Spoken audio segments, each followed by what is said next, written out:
Bonsoir à toutes, bonsoir à tous.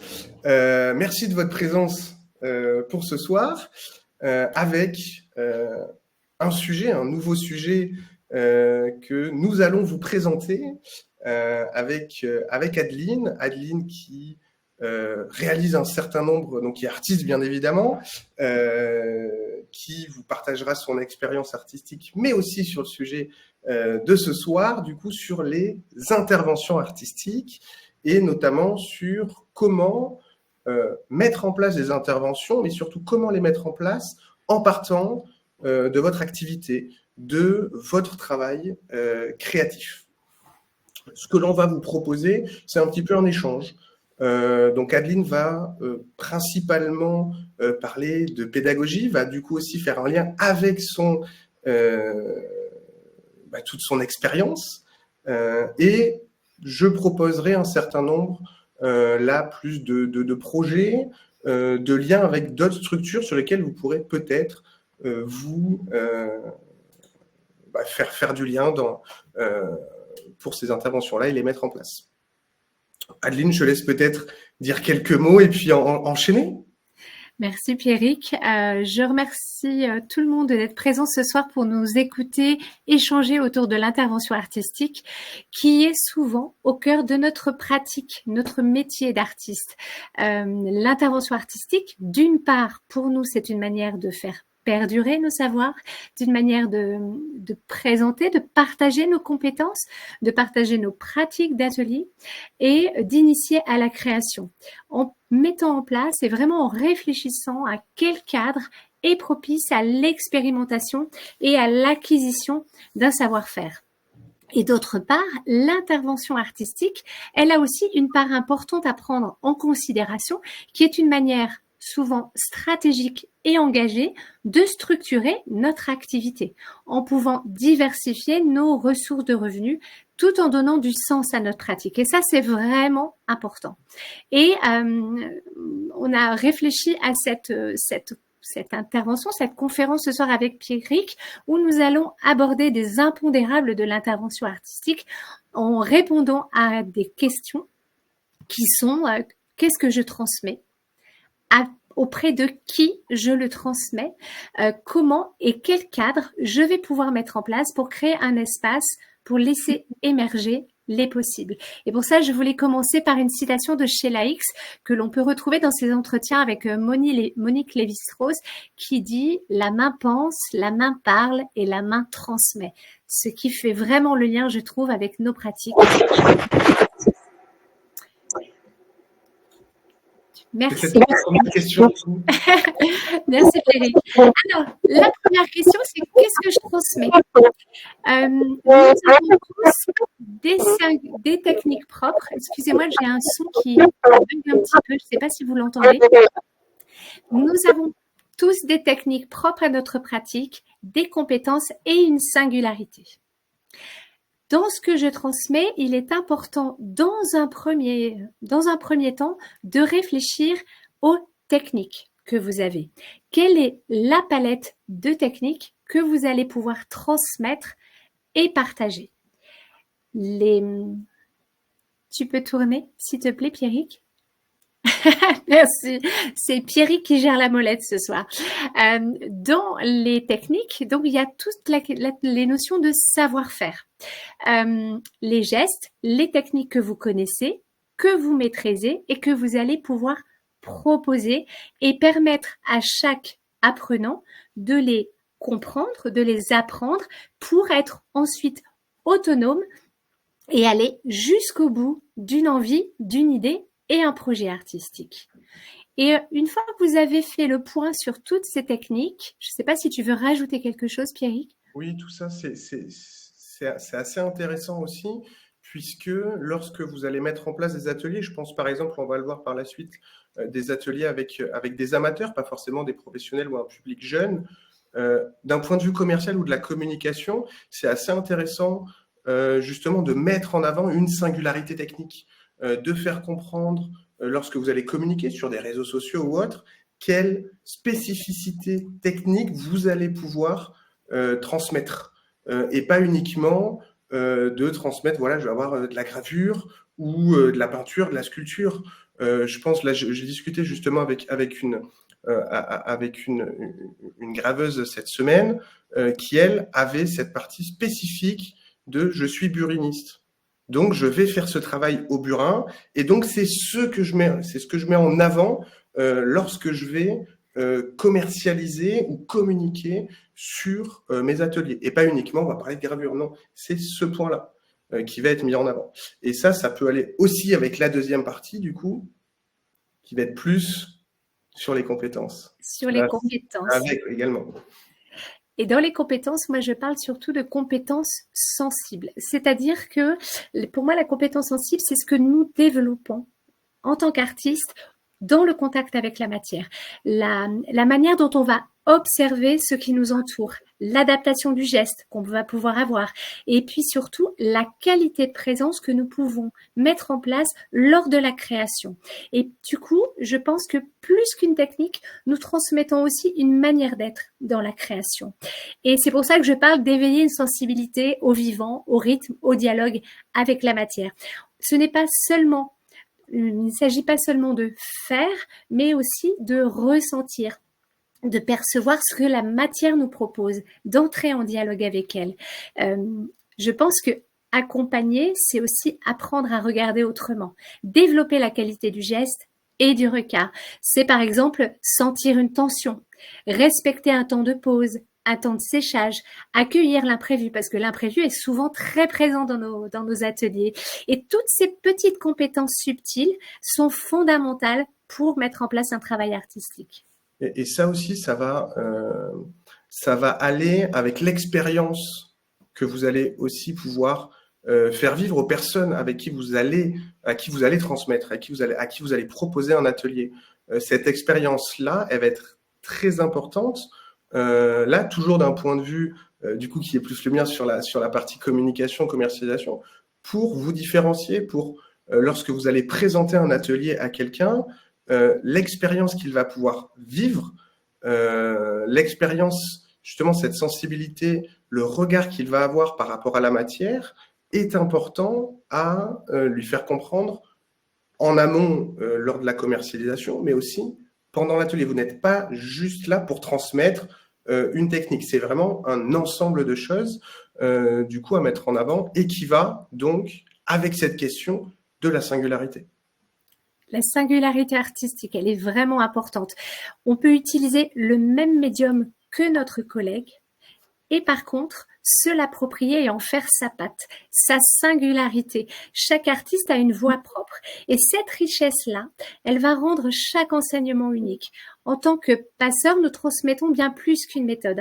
Je pense que nous partageons aussi dans nos ateliers notre vision, notre sensibilité, la manière dont on s'approprie les techniques, dont on a déjà parlé tout à l'heure. Et du coup, cette singularité, elle va devenir un vecteur de dialogue. Le savoir qu'on va transmettre, il n'est pas figé.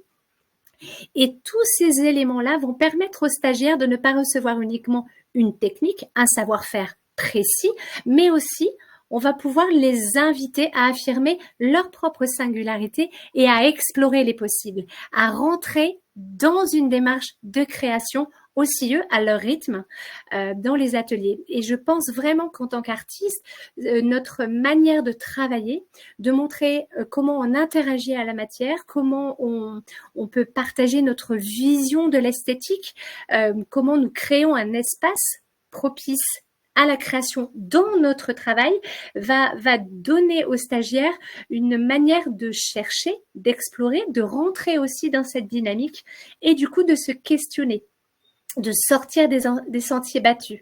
Et pour parler de la singularité artistique, j'avais envie de mettre en avant le travail de Marianne Castelli, que j'ai fait intervenir quand j'enseignais en école. On est allé voir une exposition d'elle avec les élèves au Musée des Beaux-Arts, et ensuite elle est venue dans l'atelier.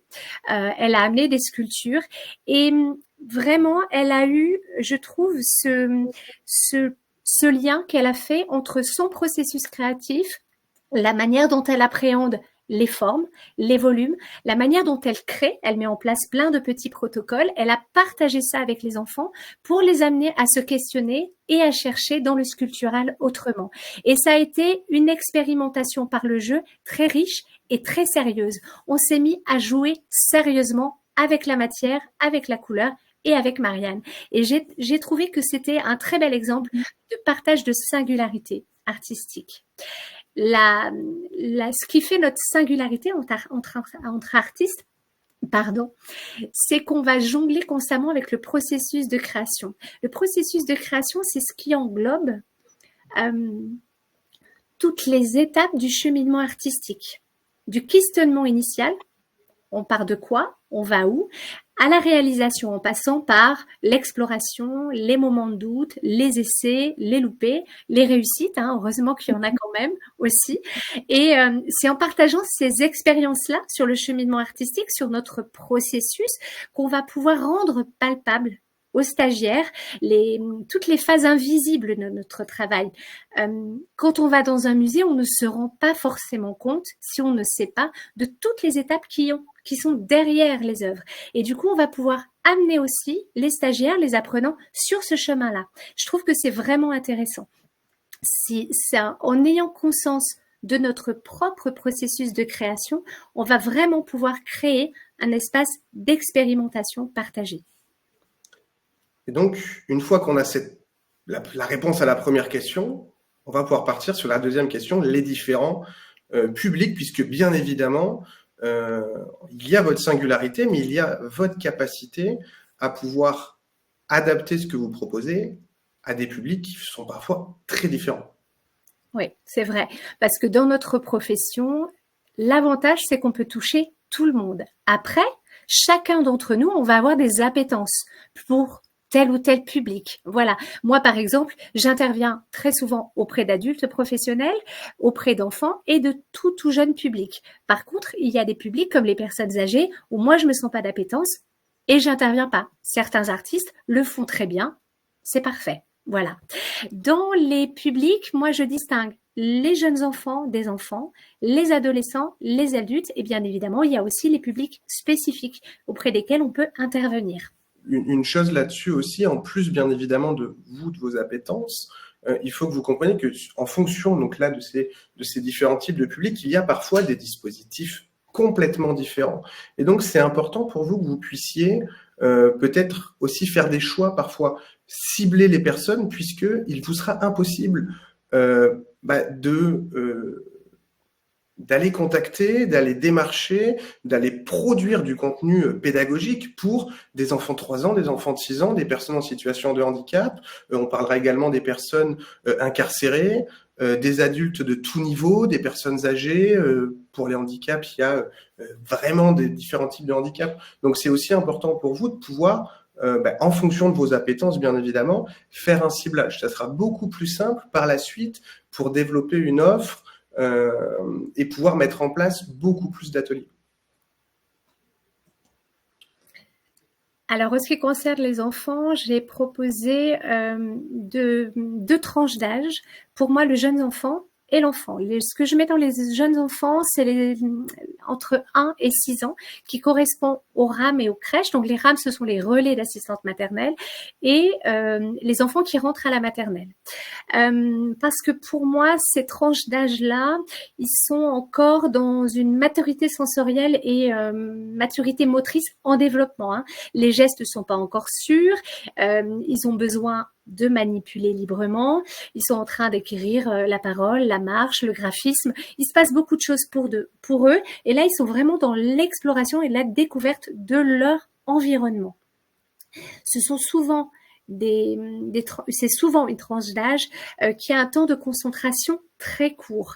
Il y a vraiment une nécessité de proposer des temps de création brefs ou d'avoir dans le cadre d'une session d'atelier plein de petits rythmes et plein de petits rituels qui vont pouvoir les amener petit à petit à se concentrer, à explorer et à jouer avec la matière. Avec cette tranche d'âge-là, je dirais que la manipulation est très importante. Le jeu. la découverte des outils, voilà, par des choses vraiment très simples. Découvrir la barbotine, par exemple, découvrir la couleur, ne serait-ce que du bleu et du jaune, ça va donner du vert. Pour nous, ça paraît une évidence, mais des tout petits, c'est une grande découverte et je peux vous dire qu'à ce moment-là, quand on découvre la palette, tout le monde a des étoiles dans les yeux, même moi. C'est fantastique. Voilà. Avec ces tranches d'âge-là, souvent, nous allons, en tant qu'artistes, intervenir directement dans les structures parce qu'ils ont déjà le mobilier adapté.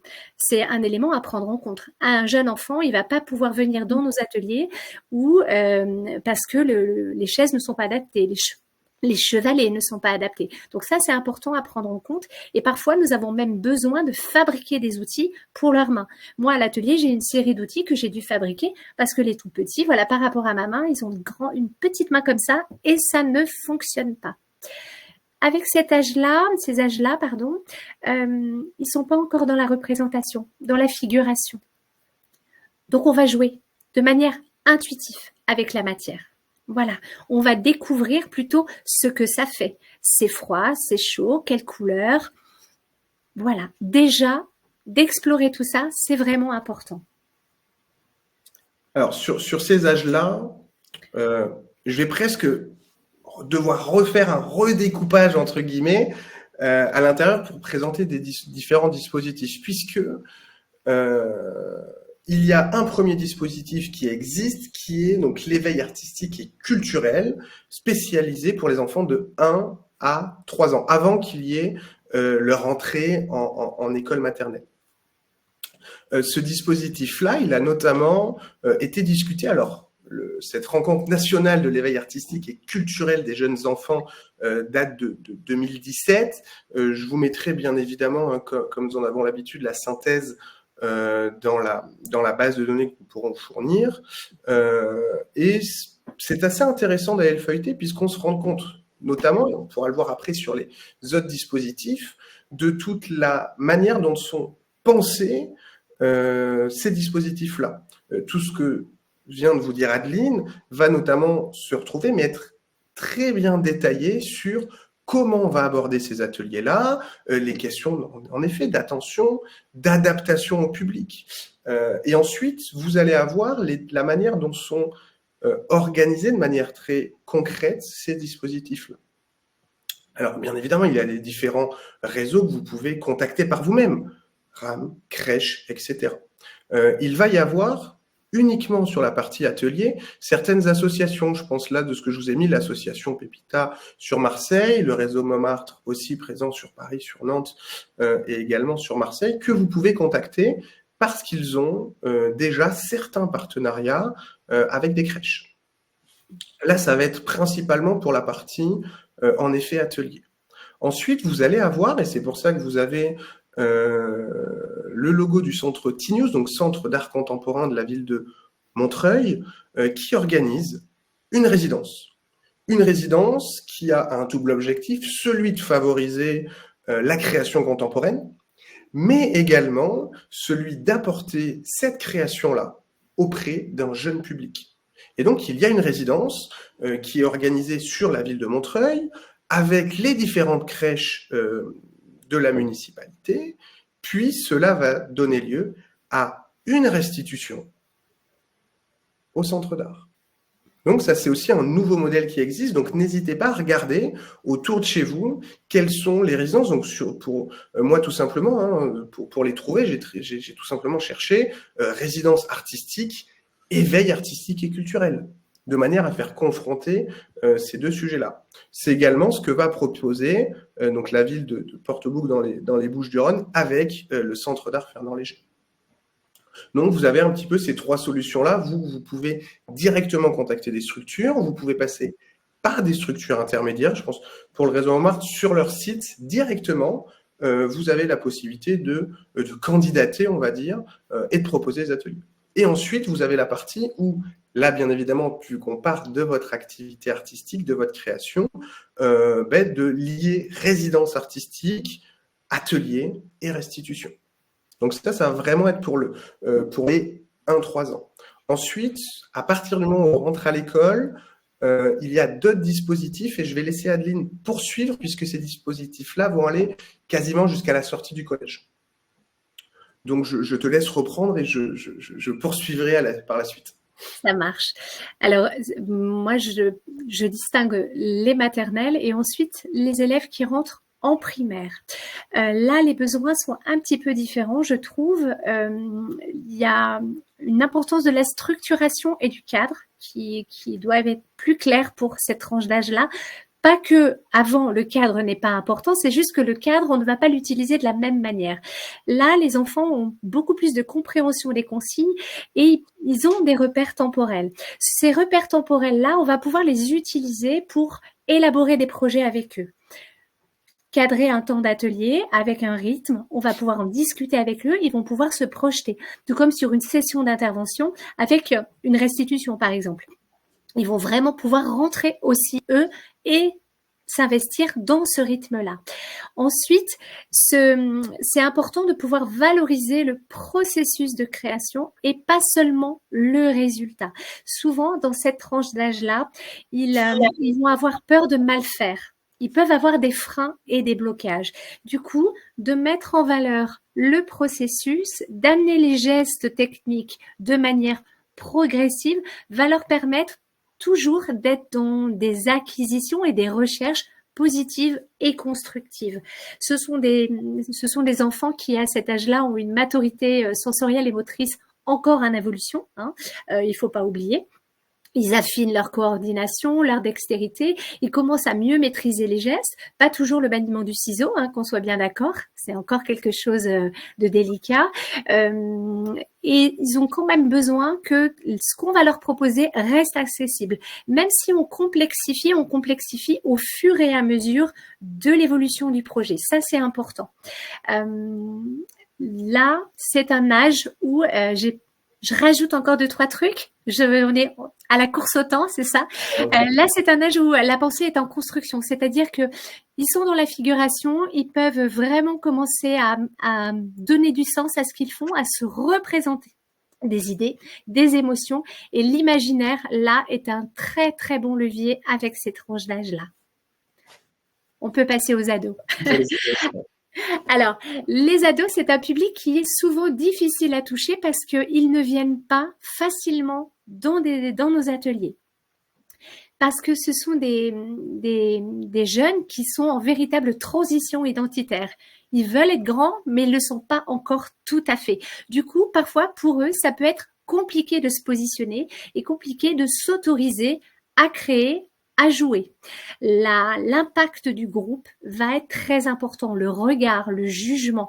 Là, le cadre bienveillant est plus que nécessaire pour laisser émerger chaque individualité au sein du groupe dans un projet artistique.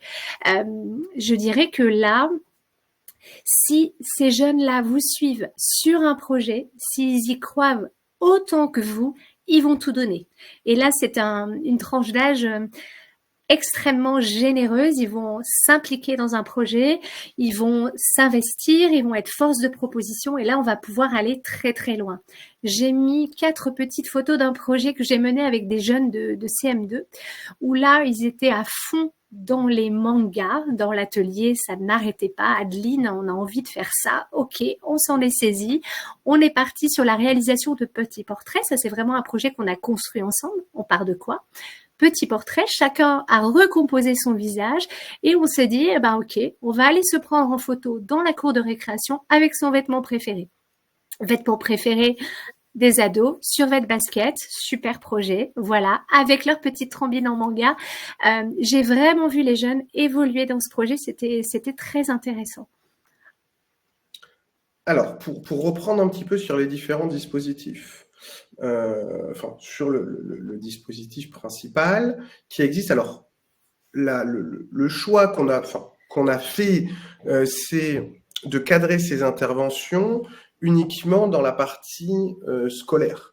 Bien évidemment, vous allez le voir dans les différents dispositifs qui existent, il y a aussi toute une partie qui peut être extrascolaire, qui peut se faire par l'objet de médiathèques, de bibliothèques, de centres socioculturels.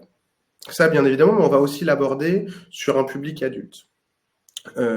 Pour la partie plus scolaire, on parle bien évidemment, je pense que vous connaissez, d'éducation artistique et culturelle.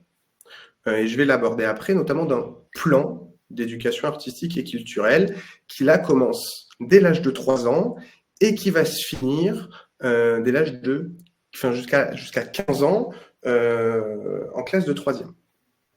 Cette éducation artistique et culturelle, ce n'est pas de l'art pour l'art, ce n'est pas juste de la transmission de techniques. Il y a principalement 3 objectifs qui ont été décidés lors de l'élaboration de ces plans-là, donc entre les ministères que sont, enfin, le ministère de la Culture et le ministère de l'Éducation. La première chose, c'est la fréquentation. Il faut que les élèves puissent, par la rencontre avec des professionnels de l'art, et c'est là du coup où on fait la différence, et c'est aussi ce que l'on souhaite vous apporter ce soir, entre des personnes qui vont juste être des professionnels de l'intervention, qui ne vont pas forcément être des artistes, qui vont être par exemple des animateurs artistiques. Donc là, la rencontre qui est proposée, c'est entre des élèves et des professionnels de l'art, donc des artistes. D'où la question notamment de votre pratique et de la singularité. Cette fréquentation, elle a aussi pour objectif de pouvoir appréhender des œuvres, que l'élève, peu importe son âge, puisse appréhender, se confronter à la création artistique. Ensuite, il y a la question de la pratique. Ces élèves-là, peu importe leur âge, doivent utiliser différentes techniques, différentes expressions artistiques, avoir la capacité de mettre en œuvre un processus créatif. Et enfin, il y a plus la question de l'appropriation, de la connaissance, qui là va être sur comment, à partir d'un certain nombre de connaissances techniques ou théoriques, ces élèves vont pouvoir développer un esprit critique, vont pouvoir développer par de la création artistique un discours. Tout ça, c'est important de d'avoir ces notions de manière, on le verra par la suite, à construire vos projets, à poser un cadre. Lorsque vous allez échanger avec un professeur en école primaire pour mettre en place un projet, non, vous n'allez pas lui proposer un cours de dessin, de peinture ou de sculpture. Et ça, on peut le voir notamment dans ce parcours d'éducation artistique et culturelle. Donc, je vous invite à aller chercher le procédé complet sur justement la pratique, la fréquentation et l'appropriation. Là, moi, je vous ai mis uniquement la question de la pratique. Donc, en fonction de différents cycles, donc le cycle 1 pour des élèves de maternelle, le cycle 2 pour des élèves de CP, CE1, CE2, cycle 3, ça va aller jusqu'à la 6e, et pour le cycle 4, 5e, 4e, 3e, vous avez différents objectifs. Donc, on peut notamment voir, le but n'est pas tous les lire, mais dans la pratique, mettre en œuvre un processus de création pour des élèves de fin de collège, donc une prise d'initiative, un engagement et un exercice de la créativité. Donc, tout cela, ce sont des termes qui vont se retrouver aussi dans vos propositions. Donc ça, c'est assez important de pouvoir bien comprendre le processus dans lequel va être un professeur. Parce que lorsqu'il va, par exemple, y avoir une demande de budget, vous allez voir un professeur des écoles avec qui vous montez un projet, lui, lorsqu'il va demander un budget, lorsqu'il va devoir expliquer le projet, il faut qu'il fasse rentrer votre intervention dans le cadre de l'éducation artistique et culturelle. Pour les différents projets qui existent, la manière dont on les charge. Bien évidemment, en ce moment, il y a aussi tout ce flou par rapport à la question du pass culture, notamment, et des gels des budgets, etc. Cependant, vous pouvez quand même continuer à regarder, et notamment à regarder un petit peu plus en détail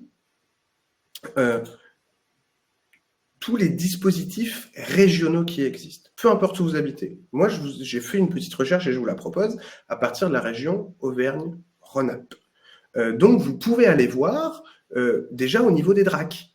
Je pense par exemple, donc là, si on prend la DRAC Auvergne-Rhône-Alpes, donc la Direction régionale des affaires culturelles, vous avez, en fonction des départements, dans l'organigramme, un certain nombre de personnes qui sont à l'action culturelle et des politiques interministérielles. Donc, ce sont des personnes qui sont garants, responsables, qui ont un certain nombre d'informations sur ces dispositifs-là.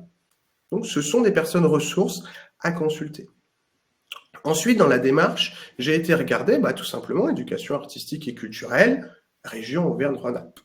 Et dans la construction de ces dispositifs, je suis tombé sur la volonté de la région de construire une démarche territoriale d'éducation artistique et culturelle, et notamment ce projet passe par la construction de conventions territoriales d'éducation artistique et culturelle.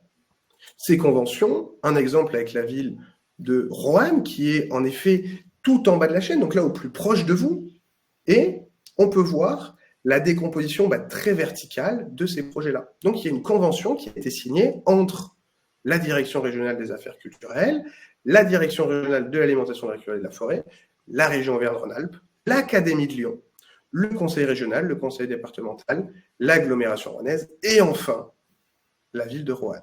Ville de 35 000 habitants, qui a donc vu, donc cette convention, elle a entre 2022 et 2026, et dès 2022, il y a eu donc 4 projets qui ont lieu dans cette ville-là, donc 3 résidences, un projet photo, pour un budget total de 65 000 euros. Donc ça, c'est vraiment, si vous voulez, la décomposition qu'il faut parfois remonter petit à petit pour voir les différents projets. Puisqu'au final, ce projet-là, on est sorti d'un processus purement passant par un établissement scolaire. Par contre, il y avait au sein de la ville ces projets qui étaient mis auprès des différents acteurs locaux, puisque cette éducation artistique et culturelle passe par les acteurs locaux. Donc, les différents centres socioculturels, les centres d'art locaux. Vous pouvez également aller voir dans un petit peu cette même direction le label 100% EAC, qui est décerné à des agglomérations, à des communautés de communes, à des villes, à des académies qui favorisent et qui mettent en place tout un dispositif pour accentuer la transmission et les projets d'éducation artistique et culturelle. Donc ça, n'hésitez pas vraiment à faire des recherches et à essayer de comprendre comment ces dispositifs sont mis en place depuis la région jusque aux territoires qui sont les vôtres. Peut-être pouvons-nous passer au public adulte et notamment au public amateur. Oui. Alors, je voulais parler des publics amateurs parce que c'est le public quand même auquel nous avons le plus souvent affaire, que nous accueillons souvent dans nos ateliers, mais aussi dans les structures. Les amateurs, ça englobe pour moi les personnes qui pratiquent une activité artistique par plaisir personnel. Il n'y a pas de visée professionnelle. Et là, ils sont vraiment dans une recherche de plaisir, de détente. L'atelier, pour eux, c'est une petite bulle dans leur semaine. C'est un espace ressource. Donc ça, c'est un élément quand même important, je trouve, à prendre en considération. Ils ont besoin de découvrir, ils ont envie de découvrir des techniques artistiques, des pratiques artistiques, une exploration. Et puis, souvent, ça leur permet aussi de reprendre contact, pour certains, avec une pratique artistique qu'ils avaient pu avoir quand ils étaient plus jeunes et qu'ils ont aimé et qu'ils aimeraient juste continuer à explorer en loisir. Donc voilà. Ce public-là, souvent, a des envies aussi techniques d'apprentissage réel. Et là, c'est intéressant de mettre en place des pédagogies progressives, accessibles et motivantes. Voilà, pour aboutir un projet personnel. On peut distiller, amener la technique, mais sans que ce soit trop formel. Bien sûr, nous avons les impondérables avec notre matière à transmettre et à partager, mais on est aussi là pour passer un bon moment ensemble. Ça, c'est important.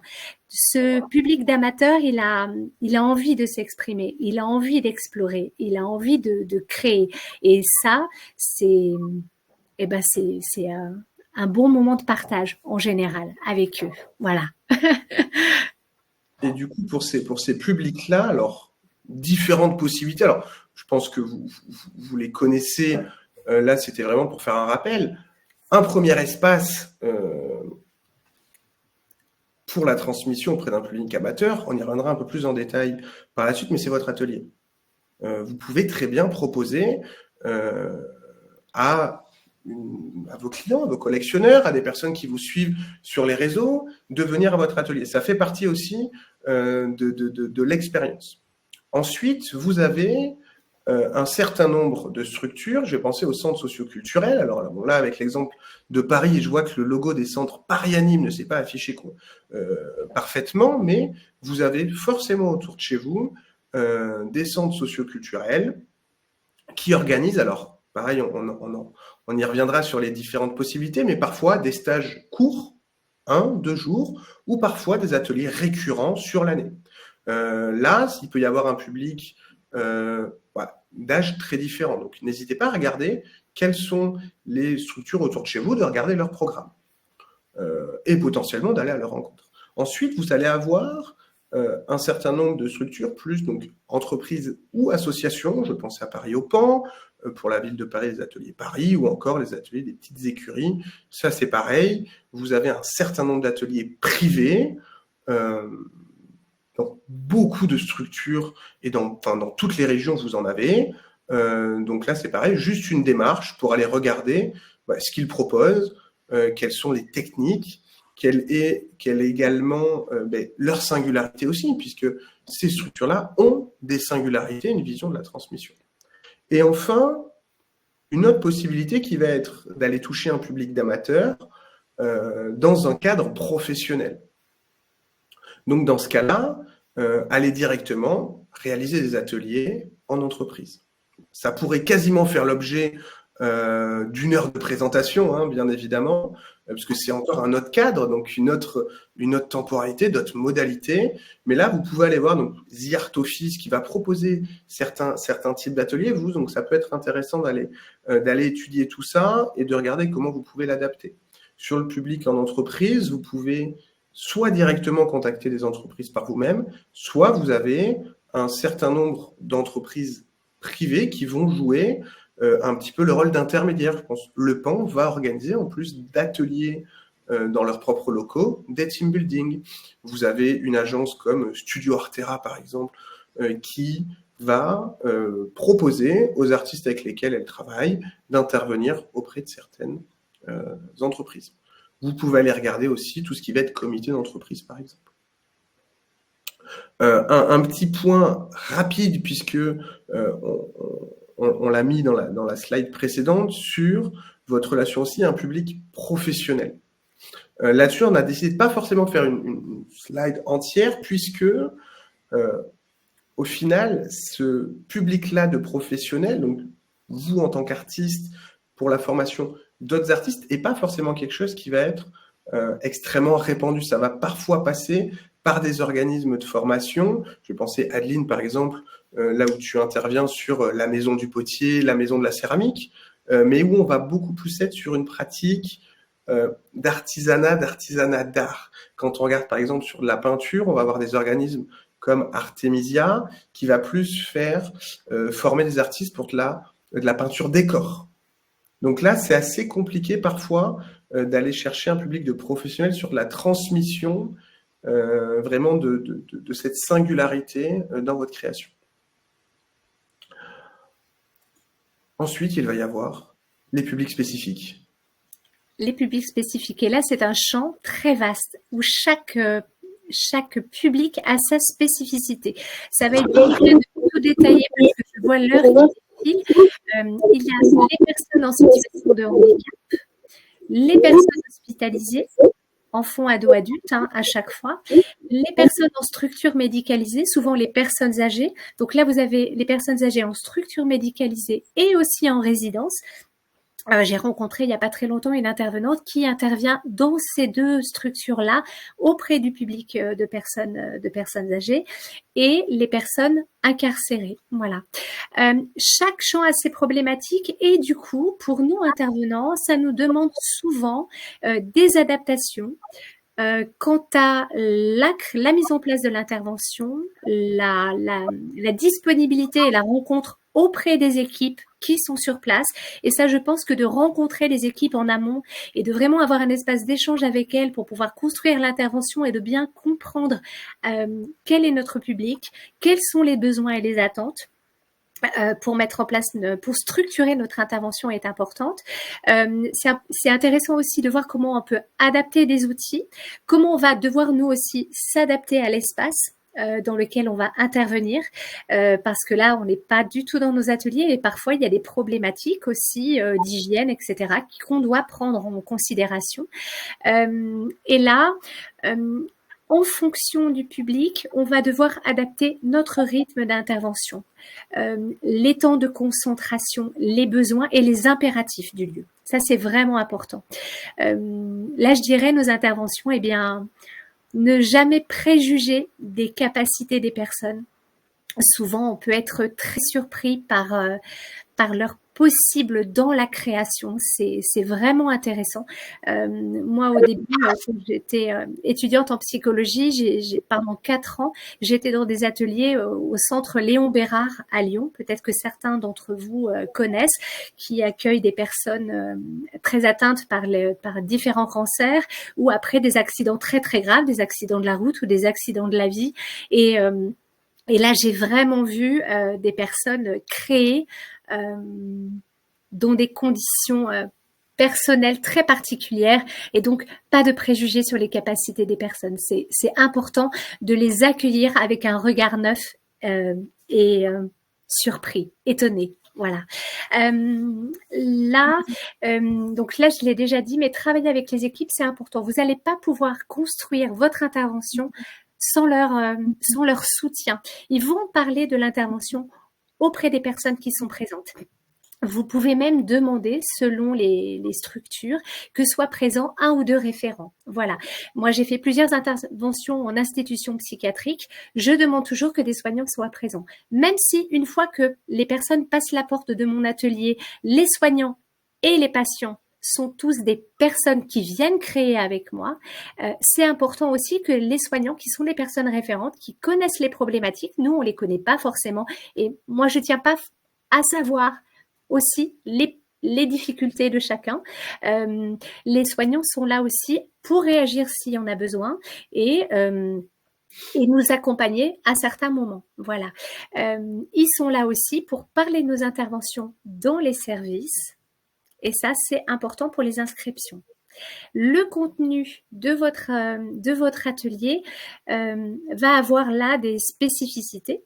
Moi, je sais qu'en intervention psychiatrique, selon les services, les personnes ne peuvent pas forcément venir à chaque atelier. Elles ont besoin de l'autorisation du médecin, par exemple, pour sortir du service et venir à l'atelier.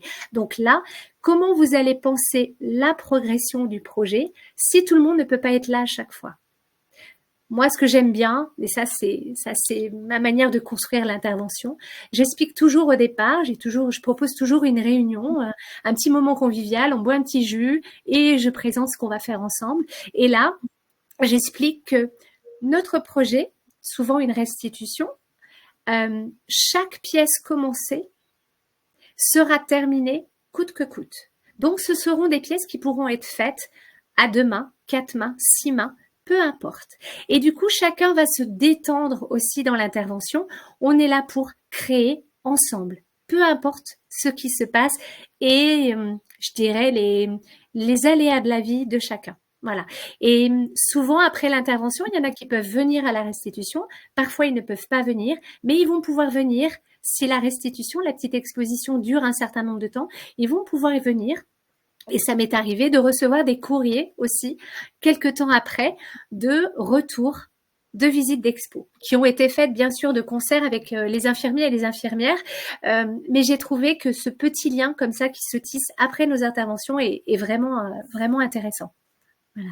Sur ces différents dispositifs, alors principalement sur la partie culture et santé, et donc là, qu'il y a un autre dispositif entre le ministère de la Culture et le ministère de la Santé, ça va être assez important aussi que vous puissiez cibler les différents publics. Parce que là, entre même des différents handicaps, que ça soit des handicaps physiques, psychiques, enfin, ça peut être très différent, le cadre de votre intervention peut être différent, également la structure qui vous accueille, que ça soit en maison de retraite, où parfois c'est plus complexe, notamment là d'un point de vue des budgets, mais aussi c'est en centre hospitalier, si ça va être en maison de repos, ou bref, peu importe, en institut, etc. Le cadre de votre intervention peut changer. Donc du coup, ça va être assez important que vous puissiez vous renseigner sur les différentes possibilités. Pour vous renseigner, des choses assez simples, notamment regarder les différents dispositifs qu'il y a auprès de l'ARS. Au sein de l'ARS, donc de l'Agence régionale de santé, il y a des référents culture et santé. Donc, des personnes dont le travail va être de mettre en œuvre le dispositif culture santé. Donc, ils vont connaître les différents acteurs, ils vont connaître les acteurs qui sont les plus motivés, ils vont connaître les différentes associations. Parfois, vous allez pouvoir vous retrouver, je pense, l'association, donc là, les papillons blancs, où vous avez d'autres associations qui vont être justement des intermédiaires entre vous et ces structures qui sont parfois assez complexes, dont vous ne pouvez pas forcément toujours comprendre l'organigramme, où ça va être complexe d'y rentrer. Donc du coup, de demander directement aux agences régionales de santé quelles sont les structures associatives, privées, quels sont les dispositifs qu'il existe. Ce qui est intéressant, et je prends l'exemple là avec le centre hospitalier universitaire de Nice, c'est que vous allez avoir au sein de ces structures-là des possibilités d'intervention multiples. Parfois, il va y avoir de la résidence, il va y avoir la possibilité de réaliser des fresques, des expositions, mais également de réaliser certains ateliers. Donc là, quelques exemples, ateliers d'art plastique en soins palliatifs, ateliers de peinture porte ouverte en psychiatrie, ateliers des arts en gérontologie, etc. Également, quelque chose que je n'ai pas noté là, mais vous pouvez aller regarder certaines fondations d'entreprises qui vont avoir un aspect, on va dire, un petit peu plus social et donc organiser certaines interventions. Je pense à la fondation Crédit Mutuel. Alors elle, c'est plus sur la lecture, mais qui va organiser des lectures auprès d'un jeune public en centre hospitalier, souvent des jeunes enfants atteints de cancer. Et donc, la Fondation Crédit Mutuel est à la recherche d'auteurs qui vont pouvoir intervenir en centre hospitalier. Donc, d'aller identifier qui intervient. Ça peut vous permettre, du coup, de ne pas forcément avoir... souvent, moi, c'est les retours que j'ai. Ce qui fait peur, c'est comment puis-je construire un projet de A à Z, en fait. Comment vais-je contacter un centre hospitalier parce que je n'ai pas toujours l'information. Or, si vous avez une structure intermédiaire qui, elle, a les relais, va organiser, va parfois recevoir des demandes et les proposer à un certain nombre d'artistes, vous, ça peut être plus intéressant parce que vous allez pouvoir vous concentrer sur les ateliers et sur votre transmission. Donc, n'hésitez pas à aller regarder toutes ces structures qui sont des intermédiaires. Et notamment à aller, je reviens à la slide un petit peu d'avant, mais à aller demander auprès de l'Agence régionale de santé quelles sont ces structures. Ça, c'est pour la partie culture et santé. Ensuite, il y a le dispositif culture, justice, et notamment ce parcours culturel d'insertion. Les dispositifs sont souvent les mêmes, hein. La DRAC d'un côté, et là, donc, le ministère de la Justice de l'autre, avec le service pénitentiaire d'insertion et de probation. Ce qui est intéressant à comprendre, sans forcément que je me répète sur la méthode de travail que vous aurez, mais ce qui est important à comprendre, c'est qu'en fonction de ces dispositifs, il y a des objectifs très différents. On a insisté un petit peu tout à l'heure sur les objectifs qui étaient en milieu scolaire. Là, les objectifs en milieu carcéral vont être très différents. L'objectif d'apporter de la culture a une finalité d'insertion sociale, de réinsertion sociale à la sortie de prison. Donc du coup, ces objectifs étant très différents, vous de votre côté, vous ne pouvez pas concevoir votre atelier de la même manière. Là-dessus, sur ces différents dispositifs, de la même manière que vous pouvez aller rechercher du côté de l'ARS pour pour la partie culture et santé, vous pouvez aller regarder auprès du service pénitentiaire d'insertion et de probation. Également, du côté de la DRAC, comme je le disais tout à l'heure, auprès de la DRAC Auvergne-Rhône-Alpes, il y a des bureaux spécialisés dans ces dispositifs interministériels. Certaines associations ou structures vont également organiser, là je pense au Secours catholique, vont organiser certains ateliers. Également, certaines personnes que vous pouvez avoir en direct, donc là c'était avec la structure Léo Lagrange, qui met en avant les coordinateurs ou coordinatrices culturelles en milieu carcéral. Donc, cette personne va être directement en prison et son travail va être de coordonner des projets artistiques et culturels au sein de sa prison. Donc, ces coordinateurs et coordinatrices-là sont des personnes que vous pouvez cibler et potentiellement contacter en direct pour échanger avec eux sur les différentes possibilités d'intervention et sur comment vous allez pouvoir proposer une intervention. Maintenant, une fois qu'on a vu les différents publics, c'est comment on construit cette intervention. Parce qu'il faut bien poser un cadre. On ne peut pas arriver, en effet, juste en disant ce dispositif m'intéresse, j'aime bien les personnes en situation. J'aime bien les personnes en situation de handicap, je souhaite accompagner les personnes en situation de handicap. Que faisons-nous? Il faut bien arriver avec un projet construit. C'est hyper important. Et du coup, qu'est-ce qu'on va mettre dans le contenu de nos interventions et quel cadre on va choisir? Pour le contenu, moi, je détaille les thématiques, les pédagogies adaptées, les ressources et le matériel. Tout ça, ce sont vraiment des éléments que vous pouvez travailler et réfléchir pour construire votre intervention. Dans les thématiques, l'avantage des thématiques, c'est que tu peux slider, tu peux tourner, Pierrick, s'il te plaît. Merci. L'avantage des thématiques, c'est que ça va permettre aux stagiaires, aux apprenants de s'impliquer dans un projet. Et pour nous, ça va être un outil vraiment très riche et très dense pour amener à la création. Ça va nous permettre aussi de relier une expérience artistique à une préoccupation commune dans les ateliers. Et là, des thématiques, il y en existe plein. La liste n'est pas exhaustive. Et je pense que là, c'est à chacun d'entre nous de les adapter en fonction de nos appétences et de notre langage artistique, bien évidemment. Il y a une première grande famille pour moi qui est autour de l'environnement et la nature, où là, on va pouvoir aller picorer dans toutes les thématiques, tous les petits éléments autour de la saison, l'écologie, le développement durable, il peut y avoir les animaux, les plantes, voilà. Ça peut être des éléments ressources dans ce regroupement-là. Vous avez aussi les thématiques autour de la culture et du patrimoine, où là on va pouvoir amener des éléments ressources sur des civilisations, différentes formes artistiques, des formes artistiques spécifiques.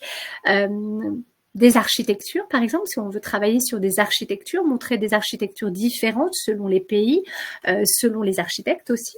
Vous avez aussi les thématiques autour de la personne et de l'intime, où là, on va plus aborder la question du corps, de l'identité, du portrait, des émotions. Ça, c'est une thématique qui peut fonctionner avec des adultes et notamment des personnes âgées. Ça fonctionne souvent très très bien. Vous avez aussi les thématiques sociales et citoyennes où on va aborder le vivre ensemble, la solidarité, la différence. Ça, souvent les ados, ils sont très impliqués dans ce genre de thématiques parce que ça les touche vraiment, ça les touche personnellement et ça les touche aussi dans ce qu'ils sont en train de vivre sur je deviens adulte, je m'affirme et je commence à penser par moi-même. Voilà. Donc c'est une thématique que je trouve assez intéressante avec cette tranche d'âge-là. Dans nos ateliers, on va souvent utiliser des thématiques artistiques et esthétiques. Donc on va voir la couleur, la forme, les formes géométriques, les formes organiques, le rythme. On va travailler sur le mouvement, la lumière, la mise en espace avec des maquettes, etc. On va travailler sur la figuration, l'abstraction. Il y a aussi les thématiques temporelles.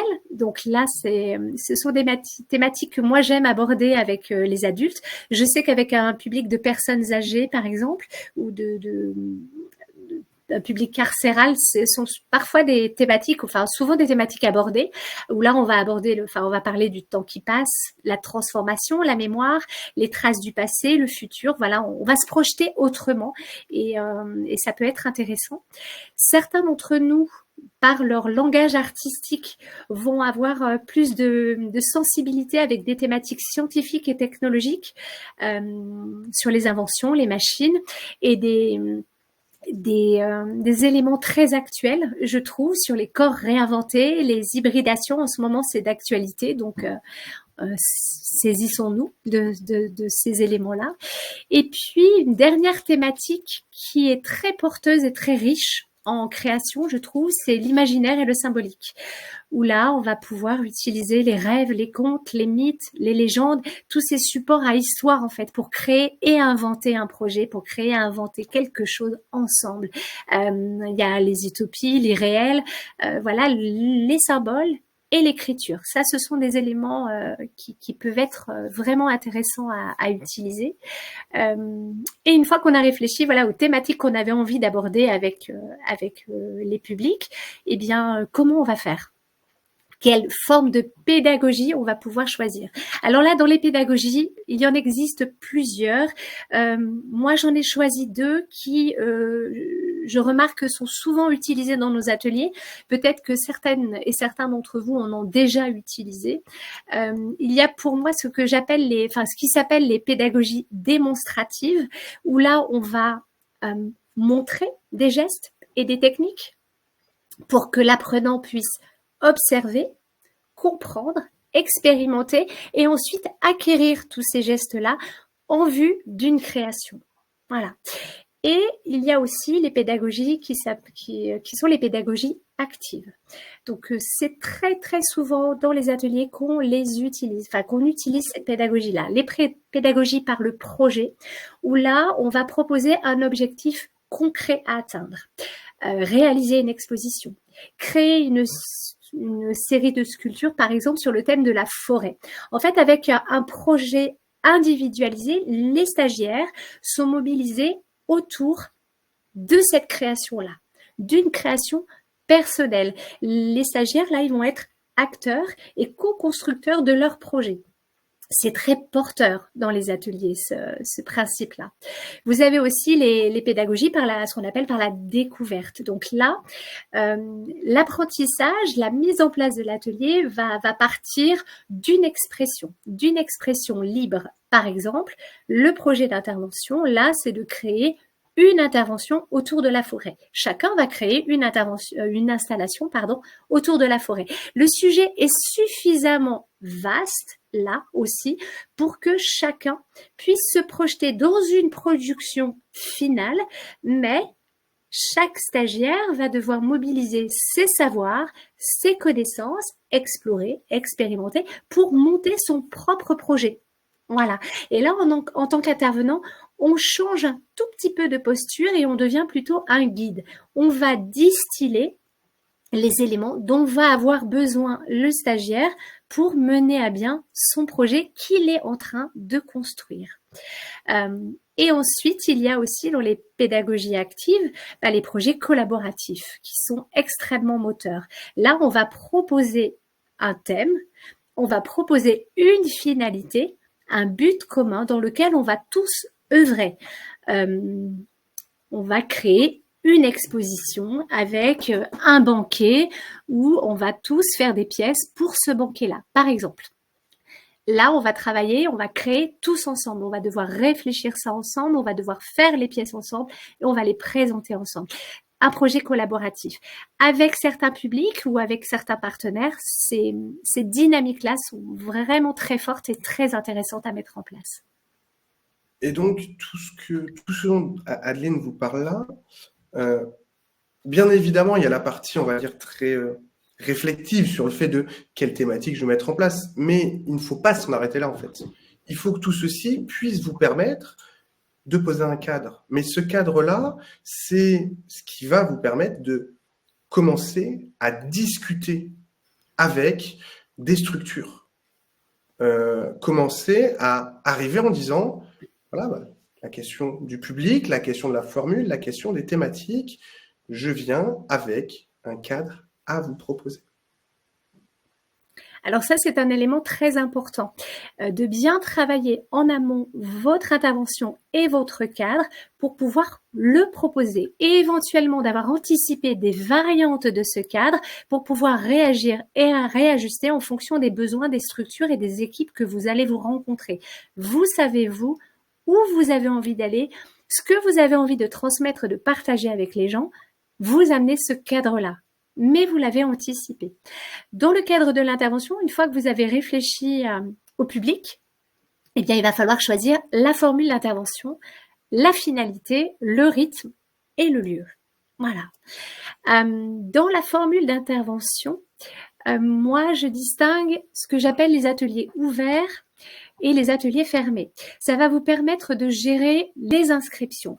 Bien sûr, dans les inscriptions, vous avez prédéfini en amont le nombre de stagiaires minimum et maximum nécessaires à votre intervention. Quant à la capacité du lieu, mais aussi à partir de combien cette activité elle est viable. Voilà. Les ateliers ouverts, les personnes s'inscrivent dans ce cadre-là d'inscription, s'inscrivent comme elles veulent, quand elles veulent. Ce sont souvent des ateliers avec des sessions courtes qui permettent de la souplesse, qui permettent aux gens de s'inscrire comme ils en ont envie, quand ils en ont envie, et c'est accessible à tous. Par exemple, les ateliers parents-enfants, ce sont souvent des sessions uniques qu'on va mettre en place. Ils peuvent s'inscrire au dernier moment. On sait qu'on a un certain nombre de familles qu'on accueille. C'est un atelier ouvert. C'est possible. Le samedi matin, par exemple, ils peuvent venir. Ils savent que l'atelier est présent. S'ils rêvent de la place, ils peuvent venir. Les ateliers fermés, là, on va bloquer les inscriptions. Toujours, vous savez, vous avez anticipé le nombre minimum et maximum de personnes inscrites. Et là, par contre, les personnes s'inscrivent pour un cycle d'intervention. Elles vont s'engager. Ce qui est aussi intéressant pour nous parce qu'on va pouvoir réfléchir à une progression dans notre intervention, à une progression, un approfondissement et mettre en place un projet plus abouti, une finalité à ce projet. On va prendre le temps de créer ensemble. Voilà. Et de pouvoir proposer et de savoir que vous voulez proposer des ateliers ouverts et des ateliers fermés, c'est intéressant. Il y a aussi certaines structures où l'atelier ouvert est plus judicieux. Parfois, avec des personnes âgées, par exemple, l'atelier ouvert va être plus judicieux parce qu'ils ne vont pas pouvoir toujours être là. Voilà, ça peut être intéressant. Ça veut dire que la finalité ne sera pas la même, votre progression ne sera pas la même. Mais c'est possible. Ensuite, elle va se poser la question de la finalité de l'intervention. Alors, une exposition ou pas des productions des stagiaires à la fin, hein, c'est souvent ce qu'on se demande et on pourrait en discuter pendant des heures, je pense. C'est vrai que si vous avez un atelier où il n'y a pas de restitution à la fin, je dirais qu'il n'y a pas de pression pour les stagiaires. On est là pour expérimenter, explorer, c'est très intéressant. Si vous mettez en place une restitution, il y a deux enjeux à prendre en considération. C'est que déjà, d'une part, ça permet de donner une visibilité à votre projet. Et aussi, le plus important quand même pour moi, c'est de créer un espace convivial à la fin de ce projet où on va tous se retrouver ensemble. On va tous se retrouver ensemble et on va pouvoir aussi, à ce moment-là, ancrer ce projet d'intervention dans un territoire, inviter les financeurs, les élus, directrices, directeurs de structure, inviter les gens du quartier. Voilà, on fédère autour de ce projet. On peut valoriser tout le cheminement de création qui a été mis en place par les stagiaires et renforcer l'engagement. En fait, pas seulement des stagiaires, mais aussi des gens du quartier, les gens du village. C'est souvent la restitution un bon moment de partage sur ce qui s'est déroulé dans les ateliers. Et puis, ce qui est intéressant là aussi, c'est que donc on a commencé en disant il faut partir de sa création, de votre singularité, mais la restitution, c'est aussi un moyen de retourner à votre création. Souvent, ces expositions, ça va être en effet de présenter le travail, la production des apprenants, mais parfois aussi votre propre production. Et donc, dans cet ancrage local, territorial, le fait de rencontrer, comme dit Adeline, des élus, si vous exposez dans un centre d'art, de rencontrer la programmation, les personnes à la programmation, à la médiation du centre d'art, c'est aussi donc leur présenter votre pratique artistique, vos œuvres, de leur parler de votre singularité. Et ça va permettre donc de développer votre réseau sur le territoire. concernant le rythme. Alors, dans le rythme, on reprend aussi un peu ce qu'on a vu sur les ateliers ouverts et fermés.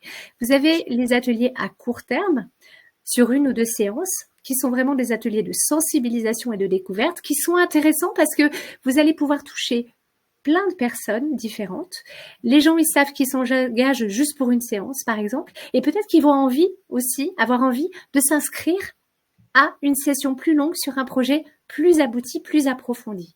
Et puis après, vous avez les ateliers à moyen terme et à long terme, où là, on va pouvoir avoir plus de temps pour laisser de la place à l'expérimentation, à l'approfondissement, et là, on va pouvoir mettre en place des projets plus spécifiques. Et dans ce rythme-là de session d'intervention, c'est important quand vous allez voir les structures ou quand vous construisez l'intervention dans votre atelier de réfléchir à la durée de votre intervention. Cette intervention, elle va durer combien de temps ? 1 heure, 2 heures, 3 heures, 1 journée, 2 journées, voilà. Quelle est la meilleure temporalité en fonction de ce que vous voulez partager, ce que vous voulez transmettre, votre projet et le public, parce qu'il y a aussi l'adaptation du public. Après, moi, je dirais qu'il y a aussi un certain cadre à mettre en place. Par exemple, moi, je me déplace toujours pour 2 heures, pas moins, même en crèche et en rame. Parce que si je me déplace moins de 2 heures, avec les trajets, moi, j'ai perdu ma matinée. Il ne faut pas oublier qu'on a les interventions, mais on a aussi notre travail d'atelier à perdurer. Voilà. Et si j'interviens 2 heures dans les structures, j'interviens en expliquant que j'installe le matériel, j'installe l'espace d'atelier, parce que souvent, je dois installer les chevalets, les tables, les chaises, etc. Je prépare le matériel, j'accueille les enfants. Là, il y a l'intervention en elle-même. Ensuite, avant le 2e atelier avec les enfants, là, je nettoie le matériel parce qu'il n'y a pas de raison que les enfants qui viennent après, ils aient les pinceaux plein de peinture du groupe d'avant ou il y ait de la barbotine de partout, ça fonctionne pas. Et ensuite, une fois que tous les ateliers sont terminés, les 2 sessions d'atelier sont terminées dans ces 2 heures, je range et je nettoie le matériel et parfois même, j'ai le temps de participer à la petite chanson finale ou au kamishibai. La dernière fois, les enfants, ils sont venus me chercher pour que je puisse participer. Bon, j'ai terminé un peu plus tard pour ranger, mais ça, c'était pour le kamishibai. Voilà. Certains publics, vous n'allez pas pouvoir avoir des temps d'atelier très très longs. Donc, réfléchissez en amont à est-ce que c'est pas plus intéressant de faire des petits groupes parce que le public ne le permet pas. Et puis, d'avoir par exemple 2 interventions ou 3 interventions, c'est rare, mais 2 interventions dans un cadre de 2 heures. Voilà. Et ça, justement, ça fait partie aussi du cadre que vous proposez. Si on reprend là l'exemple d'Adeline, si vous arrivez, si je prends l'exemple d'une crèche, si vous arrivez en disant, mais voilà, je peux proposer un atelier, et que vous arrêtez là, ça va être différent de dire, bon, j'ai compris, j'ai conscience de la manière dont je dois adapter. Donc, en effet, je vous propose d'intervenir sur une matinée en faisant des petits groupes où on va avoir des ateliers, par exemple, d'une 30aine de minutes qui vont pouvoir s'enchaîner, peut-être avec une restitution. Si vous arrivez avec ce cadre-là posé, derrière, les discussions vont de suite être beaucoup plus directes et rentrer dans comment on le met en place. Donc, la première étape, c'est vous qui l'apportez. Et également, ces différentes... ce cadre-là va aussi permettre d'amener... Alors, on n'aborde pas forcément la question ce soir, mais la question du tarif que vous proposez. Ce n'est pas la même chose si vous arrivez pour proposer uniquement un atelier, si je reprends l'exemple des crèches de 30 minutes, vous avez perdu votre matinée, ben, vous allez tout de suite vous dire, mince, je l'ai perdu, j'ai pas pu beaucoup facturer. Or, si vous proposez de suite en disant, je vais enchaîner 4 temps d'atelier avec 4 groupes sur une matinée, là, de suite, vous allez pouvoir avoir une proposition tarifaire qui correspond au cadre que vous proposez et au cadre de votre intervention. Et donc, les discussions, les négociations vont être beaucoup plus faciles à mettre en place. Alors, je dirais pour les tout petits, en plus, on dit qu'ils ont un seuil de concentration court, mais une fois que vous avez mis au sein d'une même séance un rythme et un rituel, ils peuvent vraiment rester plus longtemps dans l'atelier. Moi, j'ai des enfants qui peuvent rester jusqu'à 45 minutes à peindre, parce que parfois, certains, ils vont avoir besoin déjà de rentrer dans l'atelier. d'observer ce qui se passe, de voir comment moi, ce jour-là, je vais réagir, s'ils ont mal dormi la nuit, etc. Enfin, après, il y a tous ces petits éléments à prendre en compte. Et puis l'enfant, à bout d'un moment, ça y est, il va pouvoir être bien, il va pouvoir aller chercher ses outils, il va pouvoir commencer à créer et il va rester peut-être un peu plus longtemps ce jour-là. Bon, moi, dans ce cas-là, j'ai gagné ma matinée parce que l'enfant, il a vraiment été bien pour créer, c'est super. Voilà, donc c'est une petite marge de manœuvre aussi à garder, je pense, une souplesse à garder dans le cadre qu'on a défini avec la structure. On est bien d'accord, hein. Le but n'est pas de rester dans la structure 3 heures alors qu'on a dit qu'on était là 2 heures. Je précise. Voilà. Ensuite, une chose qui permet de faire le lien avec la partie suivante, c'est que ces différents rythmes-là peuvent être complémentaires.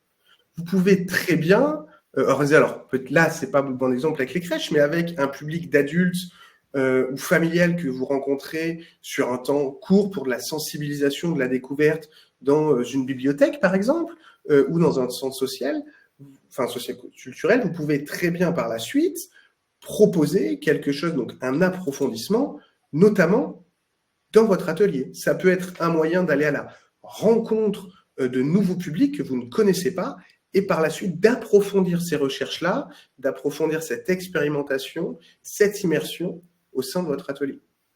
Parce qu'il ne faut pas oublier que les stagiaires, ils adorent venir dans nos ateliers. Nos ateliers, ils sont empreints de notre travail artistique, de notre manière de procéder. Ce sont souvent des véritables cavernes d'Ali Baba qui sont très inspirantes pour les stagiaires.